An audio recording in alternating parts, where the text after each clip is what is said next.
மக்களை பூரா கூப்பிட்டோம்.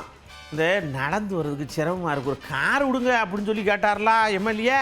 சடக்குன்னு முதல்வர் மறுநாள் என்ன பண்ணார், எந்திரிச்சு எல்லாருக்கும் காரு, உதவியாளர் உண்டு போங்கன்ட்டார். எல்லாரும் கை தட்டி ஆரம்பிச்சாங்க. மறுநாள் பார்த்தா வரிசையாக ஒரு கம்பெனி காரை கொண்டு வந்து நிப்பாட்டிருக்கு. எந்த கார் வேணும்னு சொல்லுங்கள், எல்லாத்தையும் டெலிவரி பண்ணிடுவோம் அப்படி. இதை பற்றி நீங்கள் என்ன நினைக்கிய? காரு ரொம்ப அவசியமா அப்படின்ற மாதிரியும் கேள்வி போகுது.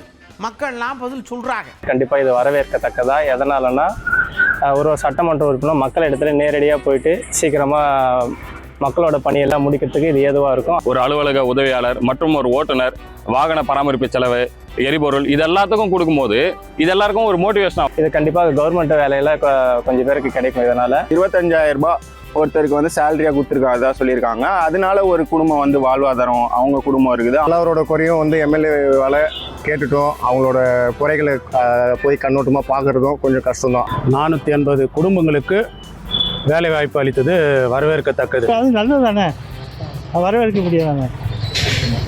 அவர் செயல்பாடுகள் நல்லதான். ஊழல் இல்லாத ஆட்சியை கொண்டு வருவதற்காக அடுத்த கட்ட நகர்வாக இந்த தமிழக முதல்வரின் கார் வழங்கும் திட்டம். சட்டமன்ற தொகுதியில் பணி செய்யவும் மக்களுக்கான பணிகள் செய்யவும் காரும் உதவியாளரும் அத்தியாவசிய தேவை. ஒரு சில எம்எல்ஏக்கள் மட்டும்தான், புதிய எம்எல்ஏக்கள் மட்டும்தான் கார் இல்லை. இன்னைக்கு தாவேக்கா முழுமையாக ஆட்சியில் உட்கார்ந்துருக்கிற காரணமான தாய்மார்களுக்கு தேவையான அத்தியாவசிய பொருட்களான அரிசி, சிலிண்டர், இந்த மாதிரி பொருட்களுக்கான விலையை குறைச்சி கொடுக்கலாம். சிலிண்டர் சொன்னாங்க, சிலிண்டர்னு ஒன்றும் வரல.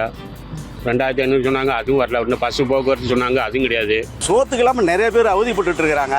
விவசாய கடன் நிறைய வாங்கியிருக்காங்க, அது முழுமையாக தள்ளுபடி பண்ணியிருக்கலாம். ஏழை மக்களுக்கு போய் சேரக்கூடிய நலத்திட்டங்கள் எல்லாம் எவ்வளவோ இருக்கு. அதில் இது ஒரு அனாவசிய செலவு. விவசாயிகளுடைய பயிர்க்கடனை தள்ளுபடி பண்ணலை. அது மாற்றி மாற்றி சொல்லிகிட்டே இருக்கிறாங்க. ஏன் 35,000 75,000 இது போதுமானதாக இல்லை. ஆனால் பாமர மக்கள்லாம் நிறைய பேர் கஷ்டப்பட்டுட்டு இருக்காங்க. அவங்களுக்கு செய்ய வேண்டியது ஃபஸ்ட்டு செஞ்சாங்கன்னா நல்லாயிருக்கும். எம்எல்ஏக்கு அவங்க அதை பண்ணுறோம் இதை பண்ணுறோன்னு சொல்கிறாங்க இல்லைங்களா. இது வரைக்கும் ஒரு இதுவும் பேசலை, செய்யலை, எதுவுமே செய்யலை. காரில் ஒவ்வொரு வீட்டுக்கும் உங்களுக்கு என்ன குறை, உங்க என்ன குறைன்னு கேட்க போகிறது இல்லை. அவங்க கார் கொடுத்தா எல்லா மக்களும் பார்ப்பாங்களா? ஒரு ரீல்ஸ் போய முகத்திலே அவங்க அந்த காரை வச்சுக்கிட்டு அவங்க ரீல்ஸ், இவங்க அந்த காரை தனிப்பட்ட பயன்பாட்டு பயன்படுத்த மாட்டாங்கன்ற எந்த ஒரு நிச்சயம்.